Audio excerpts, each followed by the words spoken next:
పడుతుందో చాలా బాగుంది. పాపం చెట్లు ఇన్ని రోజులు ఎండకి ఎండి ఉరుములు మెరుపులు అయితే పెరుస్తున్నాయి.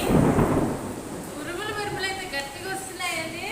చెట్లకైతే చాలా హ్యాపీ అనమాట. వర్షం పడుతుంది. పాపం ఇన్ని రోజులు ఎండకైతే ఎండిపోయి మొత్తం కలర్ అయితే చేంజ్ అయిపోయాయి అనమాట. చాలా అంటే చాలా బాగా అయితే వర్షం పడుతుంది ఈరోజు. నాకైతే తడవాలనిపిస్తుంది, కానీ ఇంకో జత బట్టలు లేవండి, తెచ్చుకోలేదు. అందుకని అయితే ఇప్పుడు ప్రస్తుతానికి అయితే తడవట్లేదు. ఓకేనా, ఇంకోసారి అయితే ఖచ్చితంగా వర్షం వచ్చినప్పుడు అయితే ఖచ్చితంగా తడవాలని అయితే నేనైతే ఫిక్స్ అయ్యానండి. వర్షానికి తడిసినా కూడా మంచిది మన హెల్త్కి. ఓకేనా, తడిస్తే జ్వరం వస్తుంది, జలుబు వస్తుంది అని అంటారు, కానీ జ్వరం జలుబు రావడం మంచిదండి. అందుకనైతే నెక్స్ట్ టైం అయితే ఖచ్చితంగా తడవాలి. ఒంట్లో ఉండే వేడి మొత్తం మనకి బయటికి వెళ్ళిపోతుంది. షవర్ కింద స్నానం చేస్తే జ్వరం వస్తుందని అంటే వస్తుంది, కానీ దానికంటే కూడా మనం పైనుంచి